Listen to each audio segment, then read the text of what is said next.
Hello students, आपका स्वागत है हमारे यूट्यूब चैनल करियर मेंटर पर। और आज मैं आया हूँ हिस्ट्री की एक नई वीडियो के साथ में, जिसमें मैं आपको, क्योंकि मैं आपको एक सीरीज पढ़ा रहा था पूरे, यानी मैंने उसमें सल्तनत काल, दिल्ली सल्तनत काल को कवर किया था। और आज की इस वीडियो में मैं दिल्ली सल्तनत काल के जो महत्वपूर्ण वहाँ का उसका प्रशासनिक ढांचा, वहाँ की अर्थव्यवस्था और इसके बारे में बताऊंगा।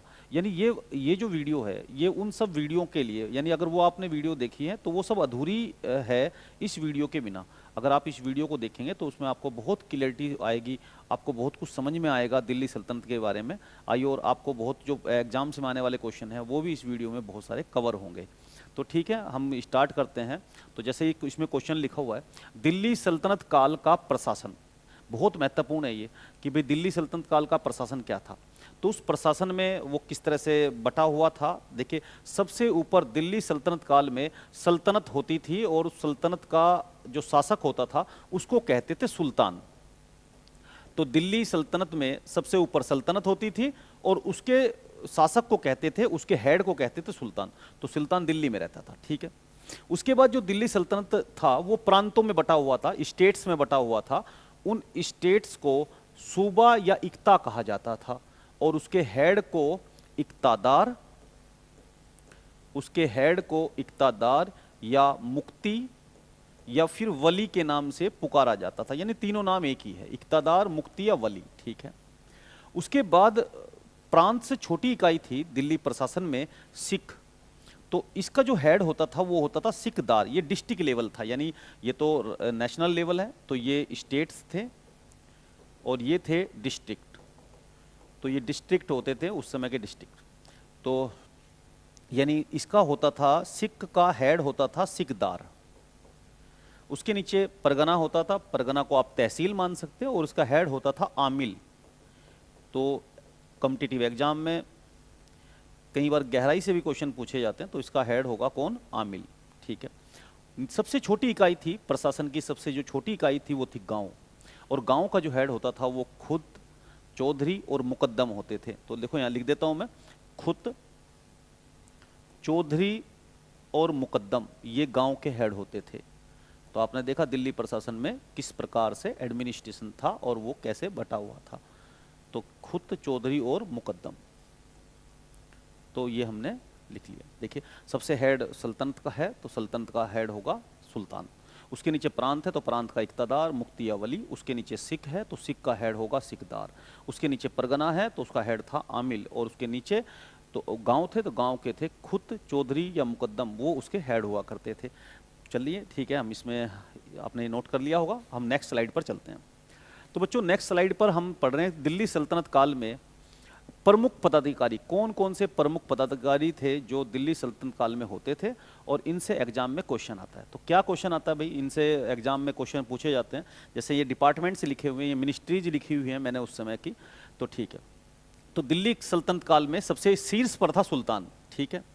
उसके नीचे एक नायाब होता था। देखिए, जो नायाब का पद है ये बहराम शाह, मैंने आपको बताया था कि ये बहराम शाह जो इल्तुतमिश का बेटा था, बहराम शाह के शासन में ये पद सर्जित हुआ था, नायाब का पद।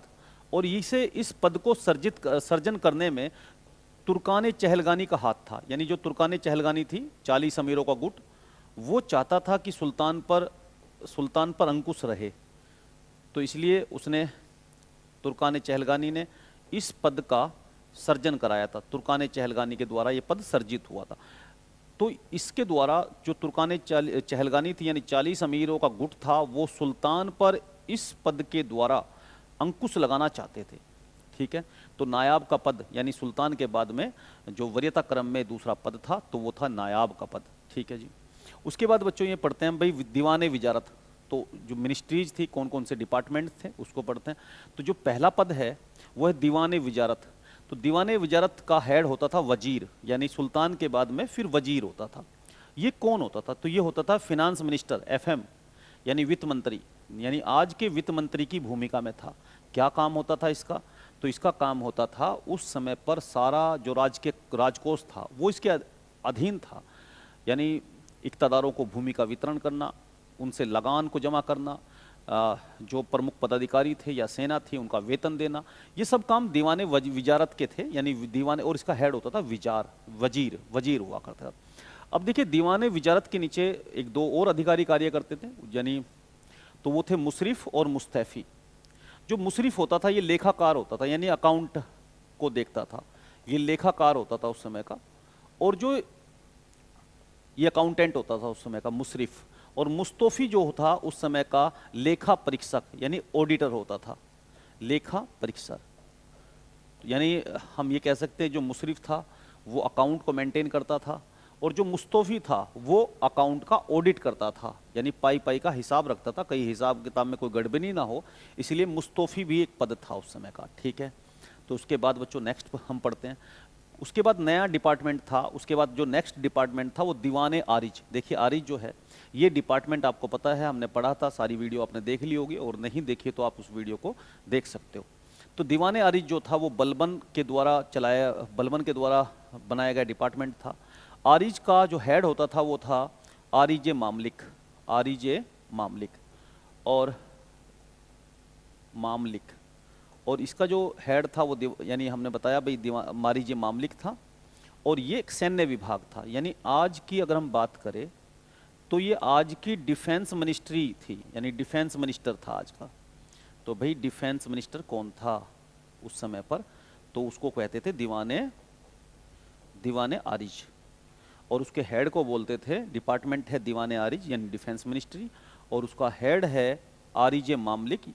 ठीक है, और इसका काम क्या होता भाई, सेना के सारे संबंधित कार्य यही करते थे। इनके ऊपर भार होता था उस साम्राज्य की सल्तनत की सुरक्षा का, यानी विदेशों से अगर युद्ध होगा तो ये डिपार्टमेंट उसमें युद्ध में भाग लेगा। और इसके जो सैनिक होंगे और सैनिकों की भर्ती करना, सैनिकों को डिसिप्लिन में रखना, वो सब इनके कार्य होते थे, यानी वो सब इसी के कार्य होते थे। ठीक है, उसके बाद एक डिपार्टमेंट होता था दीवाने इंसा। देखिए दीवाने इंसा का क्या था, तो दीवाना इंसा को बोलते थे कोरोस्पोंडेंस डिपार्टमेंट था, यह कोरेस्पोंडेंस डिपार्टमेंट था, यानी पत्राचार विभाग था।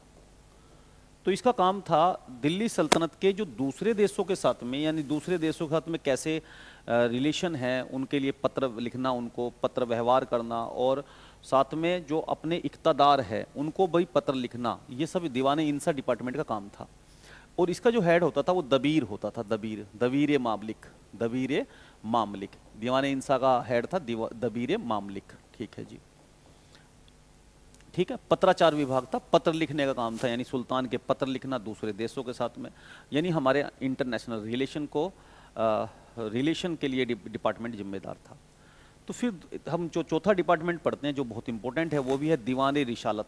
ये जो डिपार्टमेंट था ये उस समय का धार्मिक रिलीजियस मैटर को देखता था, रिलीजियस मैटर यानी धार्मिक मामलों को देखता था।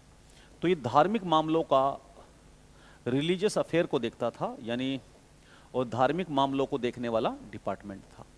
तो इसका हेड होता था सद्र उस सुदूर, ये इसका हेड होता था उस समय पर। ठीक है, सद्र उस सुदूर, अगर एग्जाम में पूछा जाए भी सद्र उस सुदूर किस डिपार्टमेंट का हेड होता था, तो दीवाने रिसालत। और ये रिलीजियस अफेयर को देखता था, धार्मिक मामलों का। क्या काम होते थे इनके, मस्जिदों को बनवाना, धार्मिक धर्म कर्म के कार्य करे, लोगों को ऐसे प्रोत्साहित करना, ये सब इनके कार्य होते थे दीवाने रिसालत के। ठीक है जी, हम बढ़ते हैं नेक्स्ट स्लाइड पर। तो देखिए फिर 5वां नंबर आप देख रहे हो कि यह है गुप्तचर विभाग। भाई उस समय जैसे आज देश में आईबी है, रो है, उस समय सुल्तानों की गुप्तचर विभाग भी होता था। तो गुप्तचर विभाग होता था जो उनका कार्य होता था कि दरबार में कोई षड्यंत्र ना करे, दरबार में षड्यंत्र की सूचना सुल्तान को देना, सूचना सुल्तान को भेजना, सुल्तान को देना, ये इनका काम होता था देना। या फिर कोई इक़्तादार षड्यंत्र रच रहा हो, विद्रोह की तैयारी कर रहा हो, ये सब सूचनाएं सुल्तान तक भेजना, ये गुप्तचर विभाग का कार्य होता था। इसका जो हेड होता था उस समय पर वो होता था बरीद मामलिक। तो आपने बरीद मामलिक होता था, मतलब इसका काम होता था भाई षड्यंत्र ना रच रहा हो सुल्तान के खिलाफ कोई, तो उसको सूचना सुल्तान को दे देना। ठीक है, एक ये न्याय विभाग था, जस्टिस डिपार्टमेंट था उस समय का। तो जो जस्टिस डिपार्टमेंट था इसको देखता था काजी उल कुजात। तो उस समय का जो जस्टिस डिपार्टमेंट था उसको संभालता था काजी उल कुजात, ये जस्टिस न्याय का काम था। वैसे न्याय व्यवस्था में सबसे बड़ा जो था वो सुल्तान था और उसके नीचे फिर काजी। ठीक है, दीवाने मुस्तखराज, इस डिपार्टमेंट को बनाया था अलाउद्दीन खिलजी ने। देखिए अलाउद्दीन खिलजी ने अपने आर्थिक सुधारों में इस डिपार्टमेंट को बनाया। और दीवाने मुस्तखराज, ये डिपार्टमेंट ऐसे लोगों से टैक्स की रिकवरी करता था, टैक्स रिकवरी ऑफिसर होता था ये, टैक्स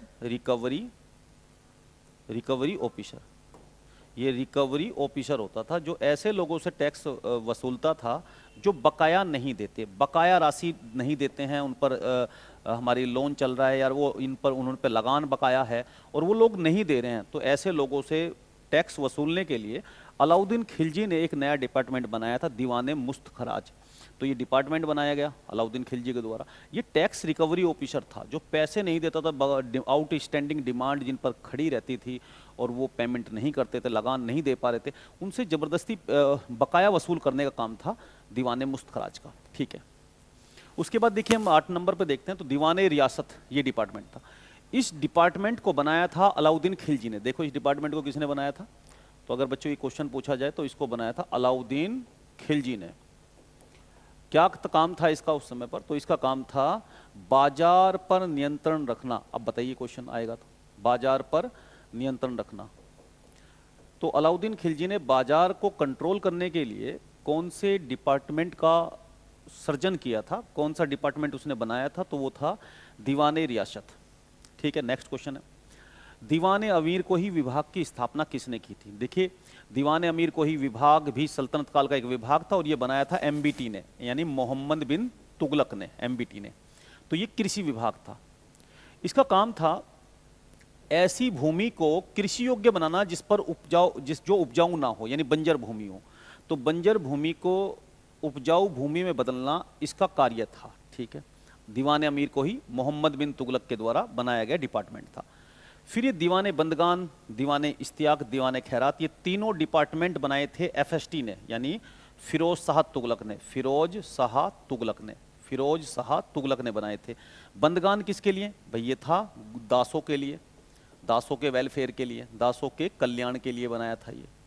तो दासों के कल्याण के लिए दीवाने बंदगान बनाया था। दीवाने इश्तियाक किसने बनाया था भाई, दीवाने इश्तियाक की उसने फिरोज शाह तुगलक ने बनाया था। ये पेंशन डिपार्टमेंट था, ऐसे लोग जिन्हें पेंशन मिलनी चाहिए, जो गरीब हो, जो असहाय हो, उनको पेंशन के लिए दीवाने इश्तियाक नाम का डिपार्टमेंट बनाया था। दीवाने खैरात, देखिए खैरात का मीनिंग क्या होता है, खैरात का मतलब होता है दान।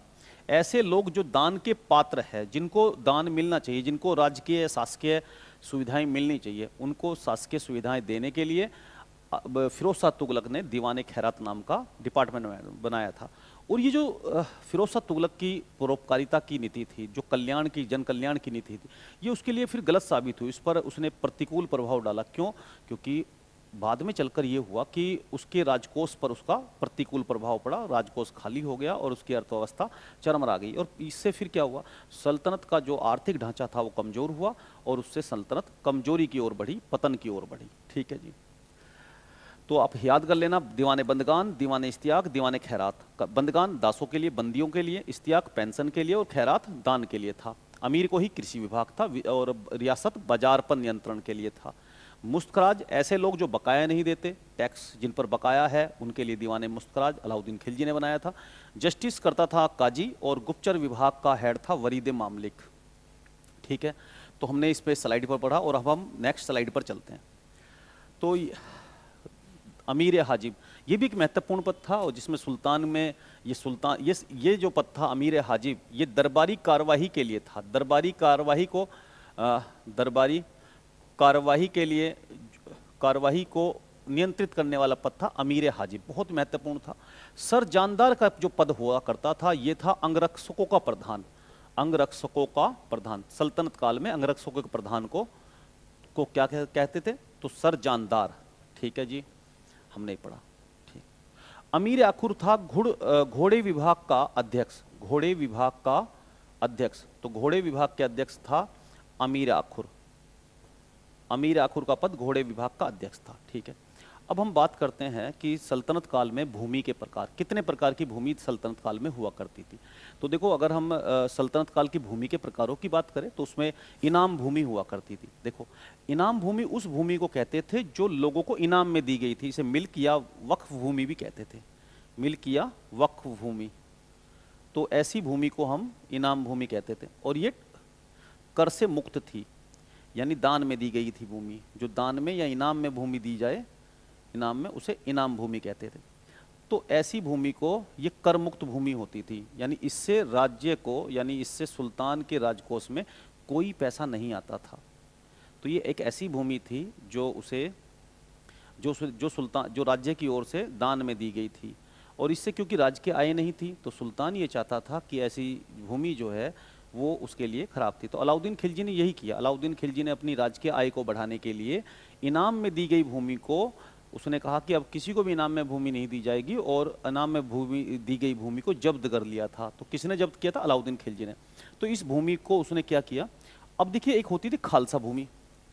इनाम भूमि तो इनाम में दी गई, मिल्क या वक्फ ये भूमि भी कहते हैं उसको, ये कर मुक्त होती है, इससे राज्य को कोई इनकम नहीं होती है। जो खालसा भूमि होती थी, ये भूमि पूर्णतः, यानी पूरी तरह, पूर्णतः राजकीय, राजकीय मतलब सल्तनत, राज्य सरकारी, राज्य नियंत्रण की भूमि, जिस पर सरकार का पूरा पूरा कंट्रोल हो, तो ऐसी भूमि को बोलते हैं खालसा भूमि। अब देखो, खालसा भूमि में क्या होगा, ये क्योंकि सरकार की पूरी तरह से सुल्तान के अधीन भूमि है, तो अगर जितनी भी इनकम होगी वो पूरी इनकम इस भूमि से राजकोष में जाएगी। ठीक है, तो देखो, जैसे अगर ये राजकोष है, ऐसा समझ सकते हो आप इसको, ये राजकोष है, तो ये जो खालसा भूमि होगी, अगर 100 रुपये बनेंगे यहाँ से उपज के, तो 100 के 100 में राजकोष में जमा होंगे। और जो इनाम भूमि होगी, इनाम भूमि से 0, यानी कुछ अगर 100 रुपये कमाएंगे इनाम भूमि, तो ये राजकोष में, सरकारी खजाने में कुछ नहीं जाएगा, 0 जाएगा, इसका कुछ नहीं जाएगा इसका। ठीक है, और इससे पूरा पूरा जाएगा। ठीक है, जो इक्ता भूमि थी वो क्या थी? देखिए, इक्ता भूमि उस समय की वो भूमि थी जो इक्ता में दी गई थी, यानी जैसे इक्तादार नियुक्त किए गए थे, तो उनको इक्तादार क्या होते थे, इसके लिए इक्ता भूमि को समझने के लिए हमें समझना होगा उस समय पर इक्तादार क्या होते थे। देखिए, समझिए, इक्तादार, इक्ता व्यवस्था, इक्ता व्यवस्था, तो उस समय क्या था, दिल्ली सल्तनत काल में इक्तादारी व्यवस्था प्रारंभ की गई। सुल्तान दिल्ली में रहता था, क्योंकि वो पूरे देश में शासन नहीं कर सकता था, तो इसलिए बहुत सारी इक्ताएं थी, जमीन थी, तो उसने हर जगह के लोगों को इक्ताएं, जमीन दे दी। तो इक्तादार क्या होते थे? इक्तादार के 3 काम होते थे। एक तो ये दरबार में उपस्थित होता था, दरबार में उपस्थित होता था। दूसरा क्या काम होता था? ये सुल्तान की सैनिक सहायता भेजता था। ये सुल्तान को, जब अगर सुल्तान को आवश्यकता पड़े तो सुल्तान को सैनिक सहायता भी भेजता था। कौन? इक्तादार, सैनिक सहायता भेजता था। और क्या करता था सुल्तान, ये इक्तादार सुल्तान को टैक्स भेजता था, टैक्स भेजता था। तो ये 3 काम होते थे, दरबार में उपस्थित रहना, आवश्यकता पड़ने पर सुल्तान को सैनिक सहायता भेजना, और तीसरा टैक्स भेजना। तो ये 3 काम थे इक्तादार के। क्योंकि इक्तादार की सेवा के लिए सुल्तान के पास पेमेंट नहीं थी, सुल्तान के पास कोई पैसा नहीं था, तो इसलिए, या वो उसको पेमेंट देना नहीं चाहता था सुल्तान, तो सुल्तान ने इक्तादार की सेवा लेने के बदले में, उसकी सेवा के बदले में उसे ज़मीन का टुकड़ा दे रखा था, एक ज़मीन भूखंड दे रखा था कि भाई इक्तादार जी, तुम इस ज़मीन के टुकड़े पर शासन करो, यहाँ से टैक्स वसूलो, और टैक्स वसूल कर, मान लो कि तुमने इस ज़मीन के टुकड़े पर अपने इस सूबे में अगर आपने 100 रुपये कमाए, तो आप ये करो इक्तादार जी कि आप एक तो अपना हिस्सा, यानी इक्तादार का हिस्सा काट लो उसमें से। दूसरा, भाई आपने 100 रुपये कमाए हैं, तो उसमें से मान लो इक्तादार के 20 रुपये हैं, तो आप अपना हिस्सा काट लो। क्योंकि इक्तादार में सेना भी रखी हुई है, तो भाई चलो सेना का भी हिस्सा काट लो तुम इसमें से, यानी 20 रुपये सेना के काट लो। चलो, जो बाकी बच गया, बाकी बचा कितना? तो बाकी बचा 100 में से इक्तादार के हुए कितने? 20, सेना के कितने हुए? तो 20, और जो बाकी बच गए 60। भाई वो 60 रुपये तुम यहाँ भेजो, कहाँ पर? राजकोष में, जो सुल्तान के पास दिल्ली में राजकोष है, वहाँ पर जमा करो। लेकिन क्या हुआ, तो ये 60 रुपये इसको बोलते थे, जो बाकी बच गया, जो इक्तादार को दिल्ली में राजकोष में जमा करने होते थे, उस धन को बोलते थे फवाजिल। अगर एग्जाम में पूछा जाए फवाजिल क्या है, तो ये इक्तादारी व्यवस्था के अंतर्गत जो इक्तादार को अपना हिस्सा काटकर, आर्मी का हिस्सा काटकर, जो पैसे उसे राजकोष में, दिल्ली सल्तनत के राजकोष में जमा कराने होते थे, उसको बोलते थे फवाजिल। फवाजिल जमा करना होता था इक्तादारों को। और इक्तादार क्योंकि बहुत सारे होते थे भाई, सभी जगह जाकर सुल्तान शासन नहीं कर सकता था, इसलिए उसने अपने इक्तादार नियुक्त किए थे। उनकी सेवाएं लेता था सुल्तान, और उन्हें उनके बदले में भाई उनकी सेवाएं क्या, भाई वो सैनिक सहायता लेकर आएंगे, सैनिकों को लेकर आएंगे, युद्ध लड़ेंगे सुल्तान की तरफ से, टैक्स भेजेंगे। तो इसलिए सुल्तान उनको नगद वेतन नहीं देता था इक्तादारों को, वो उनको देता था भूमि, भूमि देता था वो उसको। और जब भूमि देता था तो उससे कहता था कि भाई तुम भूमि लो, इस भूमि पे वैसे तो मेरा अधिकार है, लेकिन मैं तुम्हें इसके लिए रिप्रेजेंटेटिव बना रहा हूँ, तुम्हें मैं अपना एक ऑथराइज रिप्रेजेंटेटिव बना रहा हूँ, तो तुम यहाँ से जमीन से लगान वसूलो, अपना हिस्सा रख लो, सेना के जो तुमने रखी हुई है उसका खर्च कर लो, और जो बाकी बचे हैं वो हमारे दिल्ली में राजकोष में जमा कराओ, और राजकोष में जमा कराओगे उसको बोलेंगे फवाजिल जमा कराओ। ठीक है जी। तो मुझे लगता है आपने ये व्यवस्था पढ़ ली होगी, इक्तादारी समझ में आ गई होगी अब क्या होती है इक्तादारी। ठीक है जी। तो इक्तादारी में जो पैसा बचता था वो जमा कराना होता दिल्ली के खजाने में, राज सुल्तान के दरबार में, सुल्तान के दिल्ली सल्तनत में राजकोष में, उसको बोलते थे फवाजिल। और इसका हिसाब कौन रखता था? हिसाब रखता था वजीर। ठीक है जी, दीवाने विजारत डिपार्टमेंट। तो आगे बढ़ते हैं। तो उसके बाद बच्चों इसमें तो जो राज्य के आय के स्रोत है, तो उसमें देखिए राज्य के आय के स्रोत दो थे। एक तो राज्य के आय का स्रोत था सामान्य कर, और दूसरा भूमि कर। यानी जो सरकार की सल्तनत काल में जो राजकोष था, जो सरकार की इनकम थी, वो दो चीजों पर निर्भर थी, एक तो सामान्य कर पर और दूसरा भूमि कर पर। तो जो भूमि कर थे, दूसरे वाले को हम पढ़ रहे हैं, तो भूमि कर क्या थी भाई? भूमि कर को आप नगद में और अनाज दोनों में दिया जा सकता था। तो भूमि कर को कैसे पेमेंट कर सकते थे? मोड ऑफ पेमेंट क्या होता था भूमि कर का? तो भूमि कर का मोड ऑफ पेमेंट होता था या तो आप नगद भी दे सकते हो, दूसरा आप उसे अनाज के रूप में भी दे सकते हो। ठीक है। फिर अच्छा, इक्तादारी प्रथा जो मैंने अभी पीछे समझाई आपको, इक्तादारी प्रथा शुरू किसने की थी? तो इल्तुतमिश ने की थी। और बलबन ने इक्तादारों की आय व्यय की जांच के लिए एक ख्वाजा नाम का अधिकारी नियुक्त किया था। यानी बलबन जो है, इल्तुतमिश ने इक्तादारी प्रथा को शुरू किया, लेकिन बलबन के समय तक आते आते जो इक्तादार थे वो मजबूत होने लगे, वो शक्तिशाली होने लगे आर्थिक दृष्टि से। तो बलबन ने उन पर अंकुश लगाने की कोशिश की और एक ख्वाजा नाम का अधिकारी नियुक्त किया जो उनकी इनकम का हिसाब रखेगा। ठीक है। और फिर आगे अलाउद्दीन के समय में, अलाउद्दीन ने क्योंकि मध्यस्थों को बीच में भाई किसान और बीच में क्या, फिर इक्तादार, और उसके बाद फिर सुल्तान यानी अलाउद्दीन। तो इसलिए अलाउद्दीन ये चाहता था कि उसकी राज्य की आय बढ़े और साथ में ये जो इक्तादार है ये कमज़ोर रहे या आर्थिक रूप से कमज़ोर रहे, क्योंकि उसका मानना ये था जैसे इक्तादार को अधिक अधिकार दिए जाते हैं तो इक्तादार अगर राजा कमज़ोर पड़ता है तो इक्तादार दिल्ली सल्तनत पर कब्जा करने की सोचते हैं और वो विद्रोह करने लगते हैं। इसलिए वो इक्तादारों को कमज़ोर करना चाहता था। तो वो चाहता था कि इक्तादारों को ख़त्म कर दिया जाए और सीधा सीधा किसान का रिलेशन सुल्तान से हो। लेकिन किसान का फ़ायदा तब भी नहीं होना था। क्यों नहीं होना था? क्योंकि सुल्तान ने तो, अलाउद्दीन का टाइम है भाई, 50% कर लेने की व्यवस्था कर रखी थी कि किसान से 50%। तो जब किसान से 50% उसकी उपज का वसूला जाएगा तो किसान का फ़ायदा किस में हो सकता? फ़ायदा तो नहीं हो सकता। हाँ, वो उसने इक्तदारों को ख़त्म किया, यानी उसने मध्यस्थों को, बिचौलियों को ख़त्म कर दिया। लेकिन बिचौलियों ख़त्म होने से कोई फ़ायदा नहीं हुआ, क्योंकि 50% से लगान की दर थी, बहुत बड़ी थी वो दर। ठीक है। तो देखिए, इक्तदारी प्रथा को शुरुआत की थी इल्तुतमिश ने, उसे लिए ख्वाजा नाम का अधिकारी नियुक्त किया था उनकी इनकम के लिए, वो किया था बलबन ने। और अलाउद्दीन खिलजी ने उनके लिए बस बिचौलियों को ख़त्म करने के लिए, इक्तदारों को प्रहार करने के लिए उसने इक्तदारों को ख़त्म कर वो किसान से सीधा रिलेशन रखना चाहता था। ठीक है। देखिए, दिल्ली सल्तनत काल में अन्य कर भी लिए जाते थे। जैसे कि अन्य करों की हम बात करें तो खराज, उस्र, जकात और जजिया बहुत महत्वपूर्ण है। ये सब चीज़ें ये एग्जाम में अक्सर पूछी जाती है। तो देखिए, खराज और उस्र क्या थे? सल्तनत काल में लिए जाने वाले अन्य कर। तो जो अन्य करों की बात करें तो ये अन्य कर में भूमि कर से अलावा तो खराज था और उस्र था, ये दोनों भूमि कर है, यानी ये जमीन पर जो हम बोते हैं लगान है ये दोनों।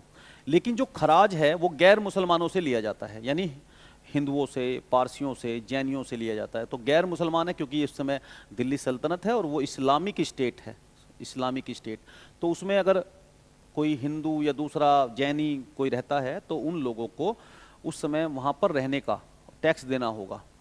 ठीक है, क्योंकि राजा का धर्म क्या, राजधर्म इस्लाम है, इसलिए। तो इसलिए क्या, खराज, उस्र तो भूमि कर लिया जाता है और उस्र भूमि कर लिया जाता है। तो जो भूमि कर है, खराज गैर मुसलमानों से वसूला जाने वाला भूमि कर है और उस मुसलमानों से लिए जाने वाला भूमि कर है। यानी भूमि कर दोनों देंगे, लगान दोनों देंगे, लेकिन अंतर होगा दोनों में। कैसे?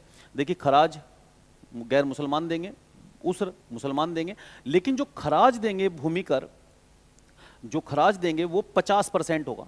यानी बहुत तगड़ी रेट है, यानी 33.5 से लेकर 33.3% से लेकर 50% तक, यानी बड़ी रेट पर देंगे।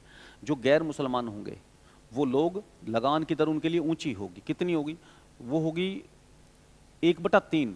33.3 का मतलब 1/3 से लेकर 50%, यानी 50%, यानी 1/2। 1/3 से लेकर 1/2 तक, यानी ज़्यादा टैक्स की रेट ऑफ इंटरेस्ट पे लेंगे। और जो मुसलमान होंगे उनसे जो टैक्स लिया जाएगा, जो भूमि कर लिया जाएगा, वो कम रेट पर लिया जाएगा। कितने पर? 10 से 20%, यानी उन पर टैक्स कम लगता था मुसलमानों से जो भूमि कर लिया जाता था उनसे टैक्स कम, और जो गैर मुसलमानों से टैक्स लिया जाता था, भूमि कर लिया जाता था, उसकी रेट ऑफ इंटरेस्ट ज़्यादा। कितनी? 33.3 से लेकर 50%, यानी 1/3 से लेकर 1/2 वह भाग। ठीक है। फिर ये जकात और जजिया और जकात क्या थे? ये धार्मिक कर थे। तो धार्मिक कर भी उस समय वसूला जाता था, इस्लामिक स्टेट है तो जकात मुसलमानों से वसूला जाता था, तो मुसलमानों पर भी धार्मिक कर आरोपित था, जकात नाम का। कितना था लेकिन ये? 2.5% या 1/40वां भाग। 2.5% या 1/40वां भाग। 2.5% का मतलब 1/40वां फ्रैक्शन में हो जाएगा, बहुत कम। और ये उनके ही कल्याण पर खर्च होता था। भाई उनसे इतना वसूल रहे, लेकिन उनके ही कल्याण पर खर्च भी कर रहे हैं। मुसलमानों से भी टैक्स ले रहे हैं इस्लामिक स्टेट्स में रहने का, लेकिन उनके ही वेलफेयर पर उसको खर्च भी कर रहे हैं। लेकिन फिर जो जजिया था, जजिया भी एक धार्मिक कर है। जजिया और जकात दोनों धार्मिक कर है, दोनों रिलीजियस टैक्स है। ये गैर मुसलमानों से ले जा रहा है। किससे? जैसे हिंदू हुए, पारसी हुए, जैन हुए, गैर मुसलमानों से। और उस पर क्या होता है, लेकिन इनकी जो रेट है वो ज़्यादा होगी, और ये इनके कल्याण पर खर्च नहीं होगा, इनके वेलफेयर में खर्च नहीं होगा। ठीक है। भी अन्य कर, सिंचाई कर, घरी कर और चरी कर भी उस समय विद्यमान थे, वो भी चलन में थे। ठीक है जी। तो आपने पढ़ा भाई जजिया, खराज, उसर, जकात, ये सब आपने पढ़ा, और इसको याद कर लेना, इससे बार बार एग्जाम में क्वेश्चन पूछा जाता है। और मैं अभी जो है ना आपको एमटीएस के आने वाले जो आगामी फोर्थकमिंग एग्जाम है उसके लिए मैं जीएस की ऐसी वीडियो डालूंगा, आपको देखोगे कि वास्तव में वो आपके लिए यूजफुल होगी। ठीक है बच्चों, तो हम बढ़ते हैं अगला नेक्स्ट क्वेश्चन। अच्छा, ये छूट गया था, देखो, एक खुम्मस नाम का भी टैक्स था। खुम्मस, ये लूट के धन से, युद्ध में जब लूट होती थी उस धन से खुम्मस बटता था। खुम्मस टैक्स, युद्ध के दौरान लूटे गए धन को खुम्मस कहते थे। इस खुम्मस में क्या होता था? सैनिकों को मिलेगा इस खुम्मस का, अगर 100 रुपये लूटे हैं तो 100% में से 20% तो मिलेगा सैनिकों को, और राज्य को मिलेगा 80%। ये था। लेकिन जो एफएसटी है, यानी फिरोज शाह तुगलक है, उसने यह अनुपात बदल दिया था। फिरोज शाह तुगलक ने कहा नहीं नहीं भाई, सैनिकों को ज्यादा दो। सैनिकों को कितना? तो आइए अब हम इस स्लाइड पर पढ़ते हैं दिल्ली सल्तनत के विद्वान। तो भाई ये दिल्ली जो सल्तनत के विद्वान थे, ये किस किस सुल्तान के समय में हुए, और इन्होंने कौन कौन सी पुस्तकें लिखी जो हमें दिल्ली सल्तनत के इतिहास के विषय में जानकारी देने का प्रमुख स्रोत है। उनसे हमें जानकारी मिलती है, उन पुस्तकों से। तो उन पुस्तकों पर भी एग्जाम में मैं देखता हूँ कि क्वेश्चन आते हैं, और इसलिए हम इन पुस्तकों को अब पढ़ते हैं एक एक करके। तो देखो, जैसे पहले विद्वान की बात करें तो कुतुबुद्दीन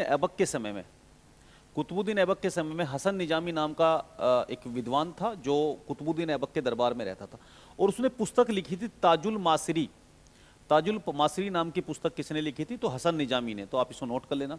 फिर ये इल्तुतमिश हुआ, तो इल्तुतमिश के समय में मिनास सिराज नाम का इतिहास विद्वान इल्तुतमिश के दरबार में रहता था, उसने, और उसके द्वारा लिखित पुस्तक है तबकाते नासिरी। तो तबकाते नासिरी किसकी पुस्तक है? या फिर ये पूछा जा सकता है एग्जाम में कि मिनास सिराज ने कौन सी पुस्तक लिखी, तबकाते नासिरी, या तबकाते नासिरी किसके समय में लिखी गई? तो भाई उसका आंसर होगा इल्तुतमिश, क्योंकि मिनास सिराज इल्तुतमिश के समय में था, तबकाते नासिरी। ठीक है। अमीर खुसरो किसका दरबारी था? तो देखिए, अमीर खुसरो अलाउद्दीन खिलजी के समय में था, और इसने 7 सुल्तानों का समय देखा था, अलाउद्दीन खिलजी। तो अलाउद्दीन के समय में था अमीर खुसरो, और इसे भारत का तोता कहते हैं। तो ये हमने सब बात कर ली थी, भारत का तोता, तोता ए हिंद। ठीक है। और बहुत मल्टी टैलेंटेड था, बहुत सारे गुण इनके अंदर थे अमीर खुसरो के। तो अमीर खुसरो के द्वारा लिखित कुछ पुस्तकें हैं और ये एग्जाम में पूछी जाती हैं, तो इन पुस्तकों को आप नोट डाउन कर सकते हो। खजाइनुल फतू किसकी पुस्तक है? अमीर खुसरो की। मिफ्ताहुल फतू, मिफ्ताहुल फतू किसकी पुस्तक है? तो वो भी अमीर खुसरो की। नूर सिपेहर किसकी पुस्तक है? तो अमीर खुसरो की। कैरा नुस्सादैन ये किसकी पुस्तक है? तो अमीर खुसरो की। दिवल रानी और खिरज खां, दिवल रानी और खिरज खां ये किसकी पुस्तक है? तो ये भी अमीर खुसरो की पुस्तक है।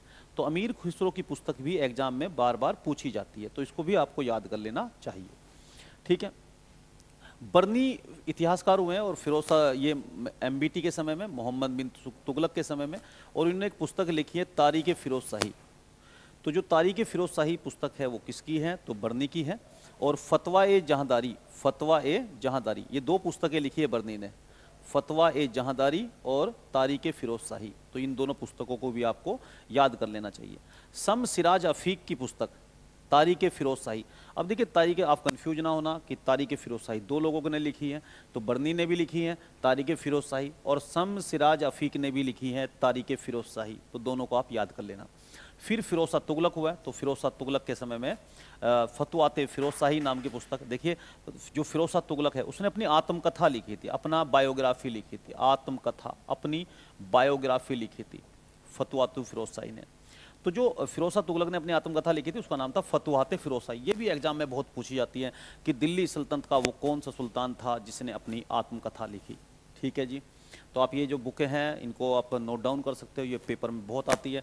और देखिए जो भी मैं पढ़ाऊंगा आपको ज्योग्राफी में, हिस्ट्री में, पॉलिटी में, और जो भी आर्ट एंड कल्चर में, इन्वायरमेंट में, जो भी होगा उससे बाहर क्वेश्चन नहीं आएगा, क्योंकि बहुत एक्सपीरियंस है अपना और एग्ज़ाम पास भी किए हैं और हम एग्ज़ाम पास कराने की क्षमता भी रखते हैं। ठीक है। तो आप देखना कि आप इसको पढ़ते जाना बच्चों और आपका एग्ज़ाम पास होगा। ठीक है जी। तो इसामी करत एक पुस्तक है। फिर इसामी ने मोहम्मद बिन तुगलक का समकालीन था इसामी। तो इसामी ने ये पुस्तक लिखी थी सुल्तान, ये मोहम्मद बिन तुगलक के टाइम का था इसामी, और इसने पुस्तक लिखी थी फतूस सलातीन। यानी फतूस सलातीन किसकी पुस्तक है? फतूस उस सलातीन पुस्तक है इसामी की। ये किसका समकालीन था? तो मोहम्मद बिन तुगलक का समकालीन था। इसने मोहम्मद बिन तुगलक की जो उदारवादी नीति थी उसका एक कटु आलोचक था। यानी इसामी जो था वो मोहम्मद बिन तुगलक की उदारवादी नीति का कटु आलोचक था। उसके बाद देखिए मोहम्मद बिन तुगलक के समय में इब्न बतूता भारत आया था। इब्न बतूता अफ्रीका के मोरक्को का निवासी था, और ये एमबीटी लिखा है मोहम्मद बिन तुगलक के समय में आया था। और मोहम्मद बिन तुगलक ने इसे, ये 1333 में आया था भारत में, और 1342 तक ये भारत में रहा था। और इसे मोहम्मद बिन तुगलक ने दिल्ली का काजी नियुक्त किया था, दिल्ली का काजी। ठीक है। तो इब्न बतूता मोरक्को निवासी, उसने एक पुस्तक लिखी थी जिसका नाम था रेहला। रेहला पुस्तक का लेखक कौन है? तो इब्न बतूता। इब्न बतूता किसके समय में भारत आया? तो एमबीटी यानी मोहम्मद बिन तुगलक के। ठीक है। उसके बाद ये नेक्स्ट को है यहिया बिन सरहंदी, जिसने तारीख मुबारक शाही लिखी।